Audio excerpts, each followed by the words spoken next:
Diyos maray na aga sa inugabos mga katiwala. Welcome po digdi sa satuyang programa na Diyos bago ang gabos. Ini po si Father Kevin Fonasher. Kitan magriba ng ngunya na aldaw ni Tuesday, October 21, digdi po sa 30 minutos na pagurup-hurup kan tataramon kan mahal na Diyos, asin man pagatid-atid no kan kamautan niya sa tuyang buhay. Welcome po no sa mga nagdadangog digdi sa Veritas Legazpi 1008, sa pagiman po kang 94.7 Spirit FM, sa pagiman po kang Veritas TV na iyo po ang DCTV Channel 2, and at the same times sa tuya po na Facebook page na Radyo Veritas Legazpi. Maray na aga po sa Induga po. Sa mga yaon po sa indang mga harong na nagpreparar ng yan na pamahawan, asin man sa mga yaon sa indang parokya na preparar para sa Santa Misa. Sa mga nagbabiyahe po, maray na aga sa Indo. Sa mga yaon po sa mga ospital, no, sa mga nagbabantay, sa satuyang mga doktor, sa satuyang mga nurses, sa mga yaon po sa udan na hahanda na kansay ng paninda, maray na aga po sa Indo. Punanta an sa tuyang programa sa paagi nin pagpangadji. Sa ngaran ka nama, asin kan Aki, asin kan Espiritu Santo. Amen. Kagurangnan Diyos Ama, ikaan kagtao kan gabos na karahayan, ikaan samuyang parasurog, ikaman an samuyang dinudulukan kan samuyang mga pangaipo. Nagpapasalamat kami sa imo sa pagtao mo kay ning bagong aga na sarong balaog, mabiyaya, asin pano kan sa imong presensya. Lugod kagurangnan ining aldaw na ini maging panalmingan kan sa imong dakulao na pagkaherak asin pagkamot sa samuya. Minadulo kami sa imo niyan tanganing hagadon na lugod mabuksan po an samuyang mga isip, an samuyang mga mata, an samuyang mga puso sa pangapudan kan sa imong kamabutan. Nalugod an samuyang buhay maging sarong dayupot na pagsimbag sa enot mo ng pagkamuot. Padagos po kagurang na bendisyonan an samuyang mga pamilya, an samuyang mga esperso sa buhay. Ininagad mi uli ki Kristo sa mong kagurangdan. Amen. Sa ngaran ka nama, kan Aki, asin kan Espiritu Santo. Amen.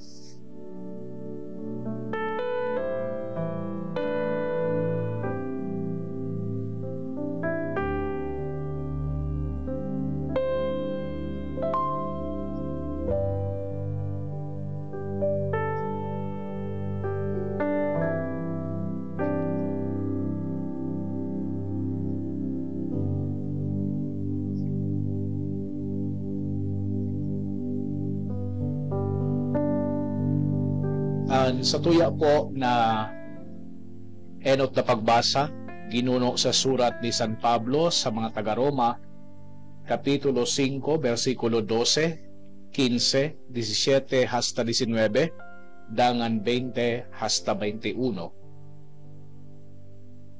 An kasalan nakalaog sa kinakban, huli sa sarong tawo, asin huli sa kasalan an kagadanan.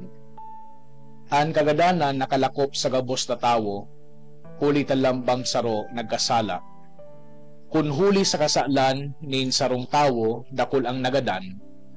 An biyaya asin balawg din Diyos, huli sa sarong tawo na si Jesucristo, nakaabot sa kadaklan.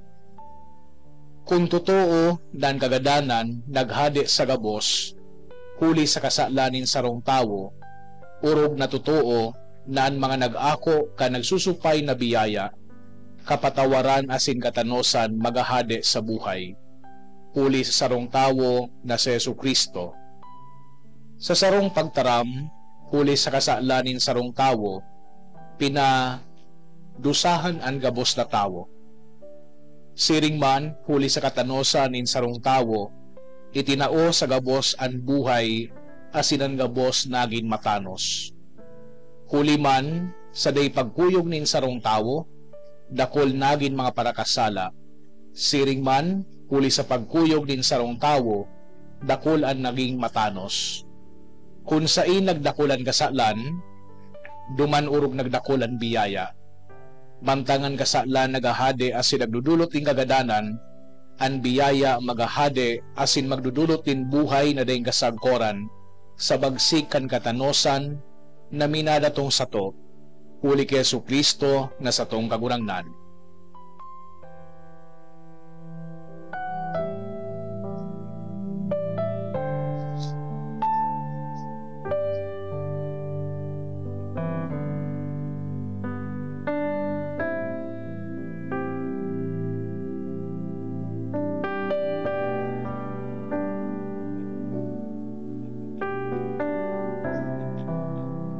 Responsoryo, an sa tuyang simbag, uya ako kagurangnan, sa pagutob kan sa imong kabutan. Uya ako kagurangnan, sa pagutob kan sa imong kabutan.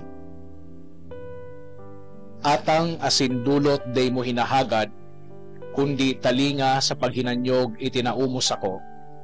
Mga tinutong na atang day mo hinahanap, kaya nagsabi ako, uya madatong ako. Simbag, uya ako kagurangnan sa pagutob kan sa imong kabutan. Diyan sa libro, nakakalagda dapit sa ko, an pagutob kan sa imong kabutan o Diyos, iyo an sa kong kaugmahan, an sa imong mga tugo nakakalagda sa sakuyang puso. Simbag, uya ako kagurangnan sa pagutob kan sa imong kabutan.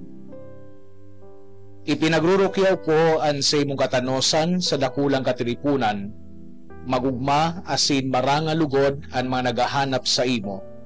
Magsabi ang mga namumot kan sa imong kaligtasan, pagumawon ang kagurangnan. Simbag, uya ako kagurangnan sa pagutob kan sa imong kabutan.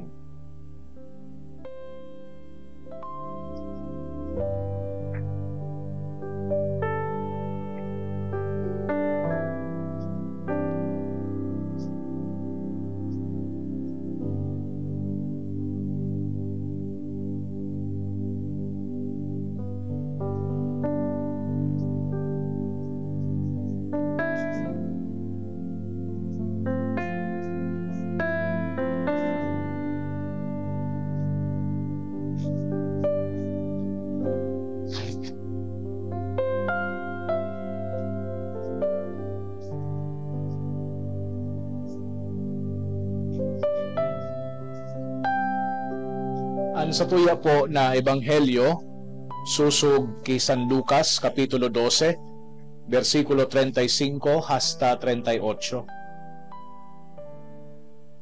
Si Jesus nagsabi sa sayang mga disipulos, maghagko sa habayan asin andamon anilawan na may pagkot.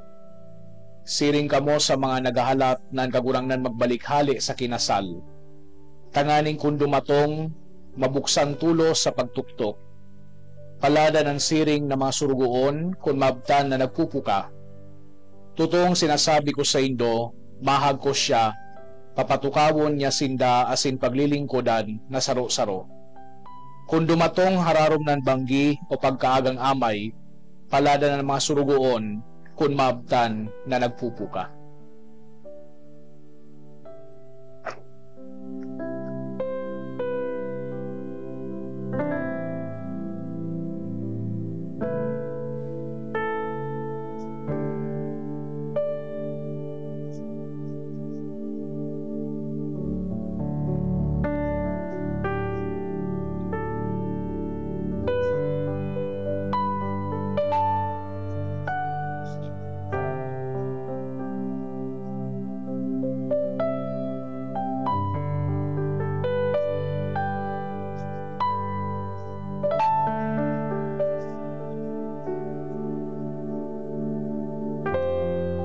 Sa giraray maray na aga sa indugabos mga katiwala.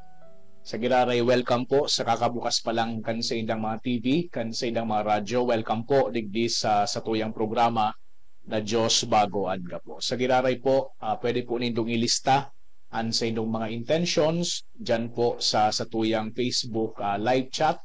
tanganing mabasa ko, asin man mabasa kan mga kaparehas niya to po na nagdadalan kay ning Diyos Baguan Gabos na programa, asin may sabay ta po sa pangajion. Nasa ika 29 semana kita sa ordinaryong panahon, aldawnin Martes, asin pinagtatauan kita ngunyan ni Hesus Kristo ni halipot pero very powerful na parabola sarong istorya na kung saan mina kakaulay sa tuya direktamente sa paagi na isinasabuhay niyato an sa tuyang pagtubon digdi sa kinaban. Sabi niya na nawag niyato sa Ebanghelyo ni San Lucas, be dressed for action and keep our lamps burning. Maging siring daa duman sa uripon, sa surugoon, na nagahalat duman sa iyang master na mag-abot, hali duman sa kinasal. Asin man maging handa sa pagbukas kan pintuan, kung siya magtuktok, asin buksan siya. So sa madaling sabi mang katiwala, be ready, semper paratus. Be always ready. Pero anong klaseng paghahanda, anong klaseng pagiging andam ang pinagtataram ni Hesus Kristo? Bako paghalat, bako pagandam, nagaribaga igwanin takot, o igwang paghadit, o igwanin anxiety. Kundi sarong paghalat na kung saan nagahali ini sa pagsabuhay ni na dayupot every single day, even in small and hidden ways. Because number one, igwa pa nung peligro ang inaapod na spiritual complacency. Ang kadakla na beses sa mga katiwala, nabubuhay kita na garibaga perming igwang panahon, igwa pa nin oras. Minsan pinagpupospon niya to ang pagpangadji, ay saka na ngaya ako mapangadji. Minsan pinagpapasiparan niya to ang pagbakli. Iniisip ta na magbabago na lang ako pag medyo gurang na ako. Minsan pinagpapahaloy niya to ang pagkikipag-ulian. Papatawadon ko ngaya itong sa kuyang katuon, someday but not now. Pero pinapagirumdum kita ni Hesus Kristo, day niya to aram ang oras, day niya to aram ang aldaw. Dangerous ining inaapod niya to spiritual complacency. Ninhulita garibaga kita kay ni nangingiturog. Ano po? We might be physically alive but spiritually turog kita. Anong but sabihin kay ni? Bako na kita sensitive sa boses kan mahal na Diyos o kaya sa pangaipo kan ibang tao. Kaya sinabi ni Hesus Kristo, keep your lamps burning. At sa tuyang pagtubod, bako ini at sa tuyang pagtubod na dai pinapatalubo nin pagpangadji, bako pinagpapatalubo nin dayupot na mga gawi, this kind of faith is slowly fades. So, nagagadan po ini mga katiwala. Kaya number 2, ginamdumon niya to ang pagiging handa bako ninhuli sa takot. Readiness is love in action. Minsan ining ebanghelyo namimiss